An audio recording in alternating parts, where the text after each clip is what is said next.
Hi everyone and welcome back to Unboxing with Bats, Cats and Broomsticks. Today we'll be unboxing Scrawler Box for the month of May.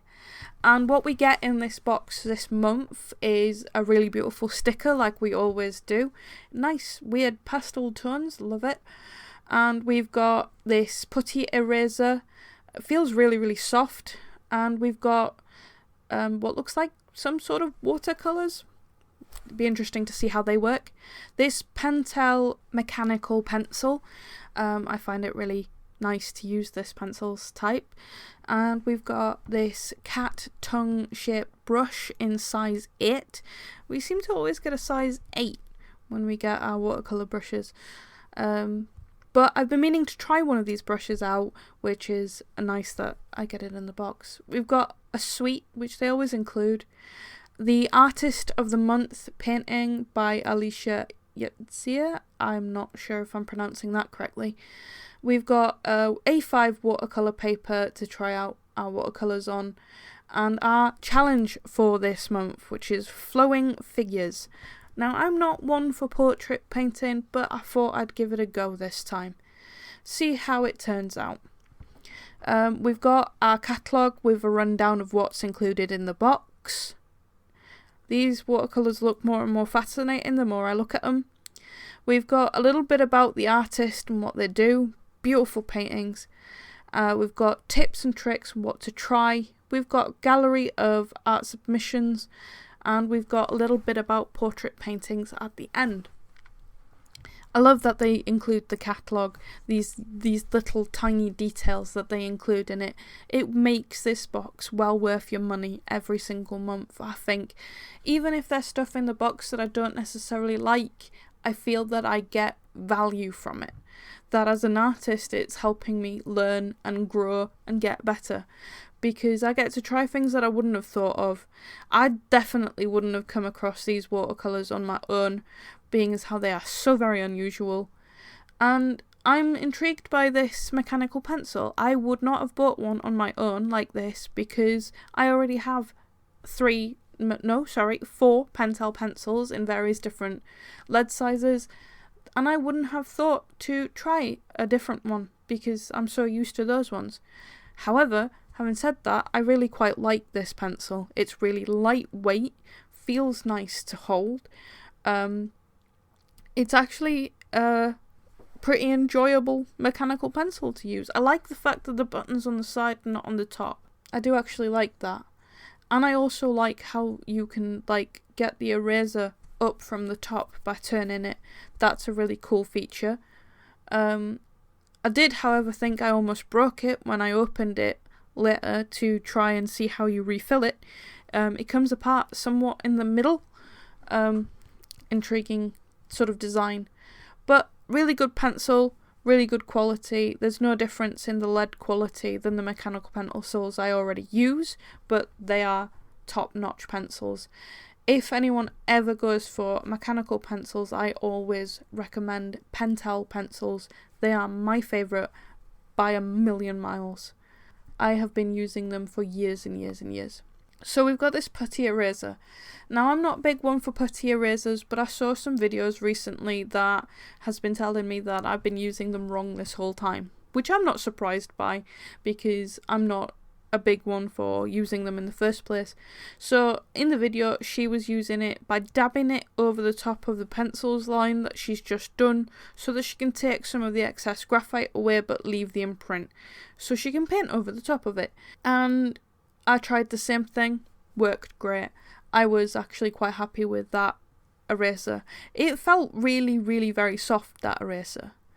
Now we've got these strange watercolour. They're pieces of paper with watercolour paint, printed on them, I suppose? I'm not sure how that would work. They look absolutely fascinating, so we're going to have a look and see how they work. First thing I noticed about using these watercolours was that if you get it on your skin, it will stain. Like, it was really difficult to get this paint back off my hands. In fact, I had blue paint on my hands for several days after painting the painting that I'm going to show you later in this video. So bear that in mind if you are swatching these, or if you are using these or planning on using them full time in your arsenal of watercolour paints. They stain your skin real bad. So when I go ahead and try and swatch these colours out, I notice that both sides of the paper does lift colour. However, there is supposed to be a right side and the wrong side to these, so that the paint is actually just on the one side of them. Interestingly enough, though, the wrong side also does seem to pick up a lot of colour, and you can sort of use that as well. I don't think it's intended to be used, but I do swatch it out, not realising that that's how that works. Because I was really curious about this paint paper, I did go online and have a look and see how much it would cost to purchase a different kind of colour palette or something from them, and their summer colour palette costs about £25. So I was actually really surprised at how expensive it is, considering that I paid just around about double that for a full half pan set from Cotman, Winsor & Newton Cotman set. Granted, many years ago. However, I looked it up not that long ago, and it does seem to have kept its price. I think the most expensive I ever found it for was about 50 quid, so again, around about double this 12 pieces of paper, the cost of. I'm not a big fan of how expensive that is, but they do look like they would be handy to travel around with. I do have a slight problem with the fact that it's so easy to get paint off of these on your hands, on your skin, on your clothes. You end up with it halfway up your neck and stuff, which is not ideal, especially if you're travelling places. So if you're going to be going around wandering, trying to like take your time to draw something whilst you're travelling, like a church or a building or an interesting park or bridge or whatever you've come across that you find fascinating, the last thing you want to do is get the paint everywhere. One of the things about travelling is that you don't have the luxury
So that's it for today's videos, guys.